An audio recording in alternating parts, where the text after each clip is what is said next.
Hello and welcome again. I'm sure you've heard this.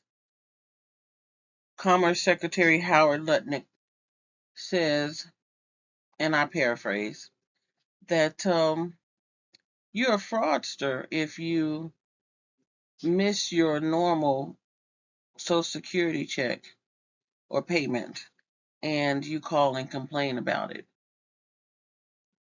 You're a fraudster. He said this live on a podcast. You could see it coming out of his mouth. I'm going to show it to you shortly, but I just wonder what fool thinks this? Or is this just another plot and ploy of this administration to manipulate the American people? And I say that because they say things and do things that they want to press upon people. So is he trying to press upon individuals receiving Social Security that if you call and complain about not receiving your check, you're going to be considered a fraud? And furthermore, since they're cutting out waste and fraud, does that mean they're going to automatically cut you out because you called and complained? Since anybody and everybody who's ever been in payment processing knows that, well, let me just let you listen to what he said. Let's say Social Security didn't send out their checks this month. My mother-in-law, who's 94, she wouldn't call and complain. She just wouldn't. She'd think something got messed up, and she'll get it next month. Yeah. A fraudster always makes the loudest noise, screaming, yelling, and complaining.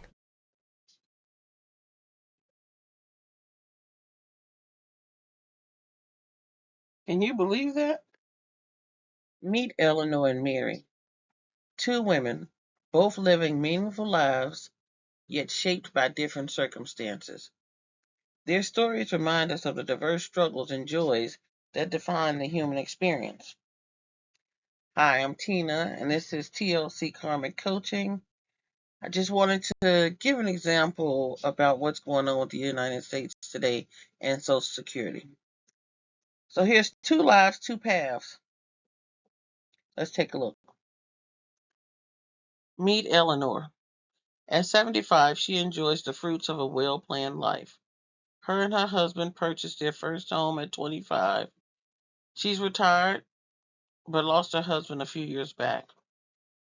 He left her a $250,000 policy, which should help ease her life without him. Her son is also a government official, and he's there to help her if she needs it. So Eleanor wakes each morning to a house full of fresh coffee in her serene home, surrounded by the comforts she carefully cultivated. Financial security allows her to explore hobbies like painting, volunteering, or hosting friends for tea. Yet Eleanor knows that the importance of gratitude or reflecting on her journey. She cherishes her freedom to relax without worry. Her days are filled with choices, not sacrifices, a life that opens doors to opportunities. But she's on Social Security too. This is Mary. At 75, she's a fighter. Life has not been anything but easy, yet she faces each day with quiet determination. She married, but was unable to have children, and now she lives alone. She purchased her home at 45 on a 30-year mortgage and retired 2 years ago. Every morning starts with hard choices.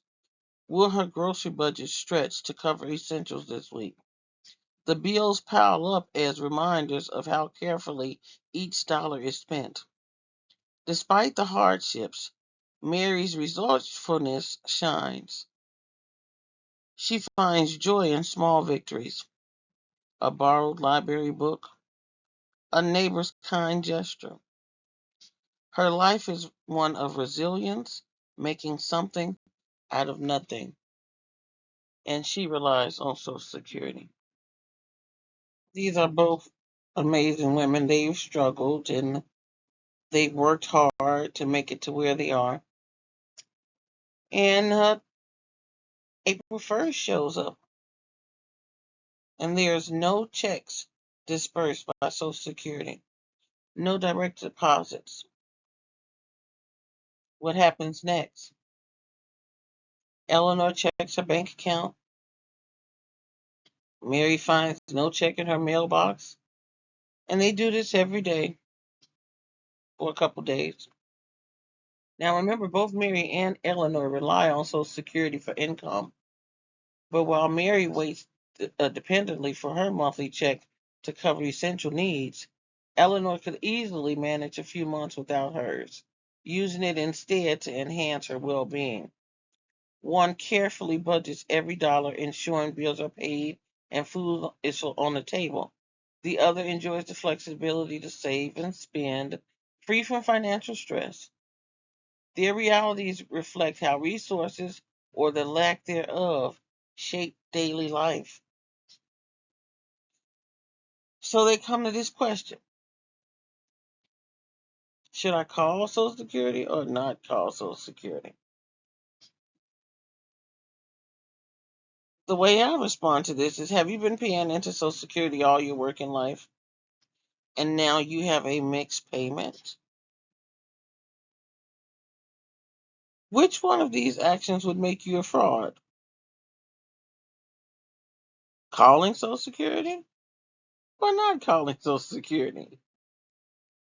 Either woman could choose to call or not call. What would make the person a fraud for calling? Nothing, because they've earned this. They've already invested into this Social Security, and they've reached their retirement age, so they should receive their checks. Plain and simple. What fool thinks that a person is a fraud for calling Social Security about a missed payment? Howard Lutnick, Commerce Secretary? Do you know that much about money? Or do you have that lack of knowledge about money and the essentials that it provides for everyday normal people that you don't understand? Are you so far removed from everyday life that you think to call Social Security about a missing payment is fraud? That you're a fraud? I say again, what fool thinks this?